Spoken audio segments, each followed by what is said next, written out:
السلام علیکم دوستو، تم جس بھی جگہ پر ہو اللہ کی مرضی سے ہو، تمہیں کوئی بھی وہاں سے نہیں ہٹا سکتا۔ اس لیے دل سے دنیا کا خوف نکال کر ایک اللہ پر بھروسہ کرو۔ جب کوئی دل دکھائے تو چپ رہنا، کیونکہ جنہیں ہم جواب نہیں دیتے انہیں وقت جواب دیتا ہے۔ توبہ کی مہلت ملنا بھی اللہ تعالیٰ کا ایک بڑا احسان ہے۔ اللہ تعالیٰ قرآن کریم میں فرماتا ہے، اس بڑے عذاب سے پہلے ہم اس دنیا میں عذاب کا مزہ چکھاتے رہیں گے، شاید یہ باز آ جائے۔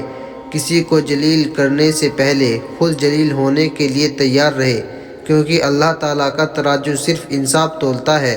چالاکیاں اور ہوشیاریاں صرف دنیا میں ہی اچھی ہے، آخرت میں کیا کرو گے؟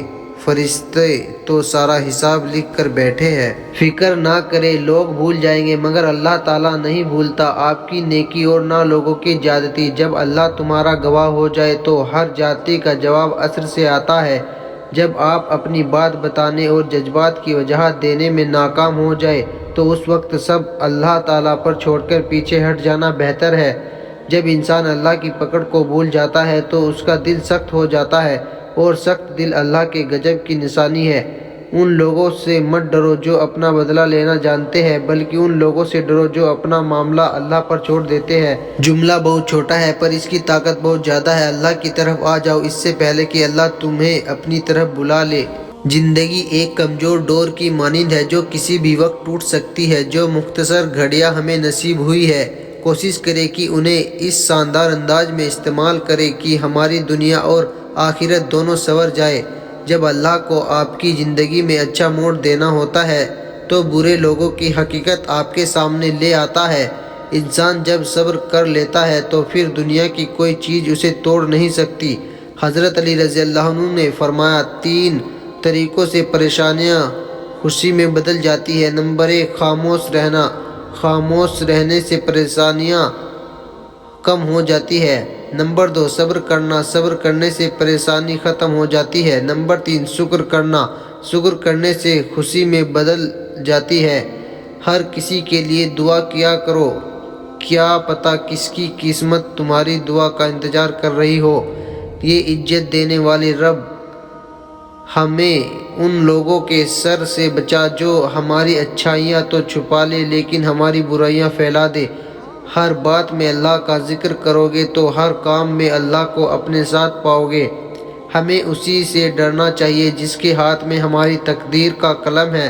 ہماری تقدیر کا قلم لوگوں کے ہاتھ میں نہیں بلکہ اللہ کے ہاتھ میں ہے۔ زندگی میں اگر کوئی پوچھے کہ کیا کھویا اور کیا پایا تو بلا جھجک کہہ دینا کہ جو کھویا وہ میری نادانی تھی اور جو پایا وہ میرے رب کی مہربانی ہے۔ جب ہم کچھ برا کرتے ہیں تو دائیں بائیں آگے پیچھے اچھی طرح دیکھ لیتے ہیں، بس اوپر ہی نہیں دیکھتے۔ لوگوں کو فائدہ نہ پہنچا سکو تو نقصان بھی نہ کرو، خوش نہ کر سکو تو رنجیدہ بھی نہ کرو، تعریف نہ کر سکو تو غیبت بھی نہ کرو۔ یہ ایک حقیقت ہے، انسان کو جہاں سے پیار کی سب سے زیادہ امید ہوتی ہے اس کو سب سے زیادہ دکھ بھی وہیں سے ملتا ہے۔ اللہ پاک کہتا ہے، کسی کو تکلیف دے کر مجھ سے اپنی خوشی کی دعا مت کرنا، لیکن اگر کسی کو ایک پل کی خوشی دیتے ہو تو اپنی تکلیف کی فکر مت کرنا۔ بعض تکلیف ایسی ہوتی ہے کہ ہمیں لگتا ہے کہ اب ہم مر جائیں گے، جیسے اب کہیں سے کوئی مدد نہیں آئے گی، اور پھر ہم جلد مایوس ہو جاتے ہیں۔ مگر جانتے ہو کہ کوئی غم مسلسل نہیں رہتا، وہ ہمارا پیارا رب بڑا رحیم ہے، تمہاری سوچ سے بھی زیادہ کریم ہے۔ اسے تو یہ بالکل بھی گوارا نہیں کہ تمہیں کوئی تکلیف پہنچے۔ اللہ تعالیٰ جس کو اپنا آپ یاد دلانا چاہتا ہے اسے دکھ یا الیکٹرک شوق دے کر اپنی جانب متوجہ کر لیتا ہے۔ دکھ بھی بھٹی سے نکل کر انسان دوسروں کے لیے نرم پڑ جاتا ہے، پھر اسے نیک عمل خود بخود اور باخودی سرزن ہونے لگتے ہیں۔ دکھ تو روحانیت کی سیڑھی ہے، اس پر صبر اور شکر کرنے والے ہی چڑھ سکتے ہیں۔ جب تم تھک جاؤ تو کچھ دیر اللہ کے سامنے رو لیا کرو، مشکلوں کا وزن کم ہو جائے گا۔ ہر درد سبق دیتا ہے اور ہر سبق انسان کو بدل دیتا ہے۔ غلطی اور بھول ہر شخص سے ہو جاتی ہے، لیکن سمجھدار وہ ہے جو جلد اللہ سے رجوع کرے۔ وہ آزماتا تو ہے مگر راستے بھی وہی دکھاتا ہے، کیونکہ وہی رب غفور الرحیم ہے۔ بہت سی غلطیاں ہوئی ہیں زندگی میں، لیکن جو غلطیاں لوگوں کو پہچاننے میں ہوئی ان کا خمیازہ سب سے زیادہ بھگتا۔ غم کو اسی طرح قبول کرو جس طرح خوشی کو قبول کرتے ہو، دونوں ایک ہی مصنف کی لکھی ہوئی ہے۔ کبھی کبھی شکایت کرنے سے بہتر ہے انسان خاموش رہے، کیونکہ جب فرق نہیں پڑتا تو شکایت کیسی؟ انسان مکان بدلتا ہے، رشتے بدلتا ہے، دوست بدلتا ہے، لیکن پھر بھی دکھی رہتا ہے کیونکہ وہ اپنا رویہ نہیں بدلتا۔ جس شخص کے دشمن نہ ہو اور سب دوست ہو، اس جیسا منافق کوئی نہیں، کیونکہ دشمن اس کے ہوتے ہیں جو حق کی بات کہتا ہے۔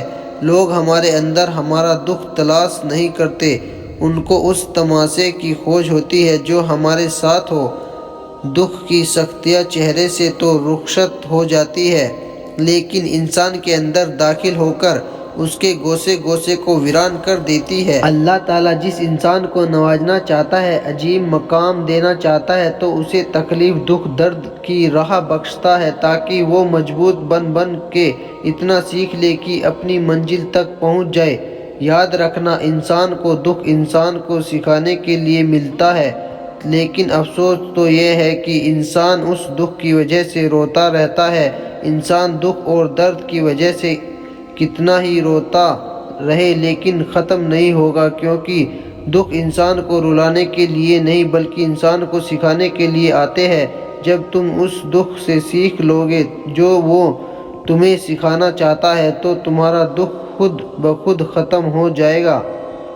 زندگی اتنی دکھی نہیں کہ مرنے کو جی چاہے، بس لوگ اتنے دکھ دیتے ہیں کہ جینے کا دل نہیں کرتا۔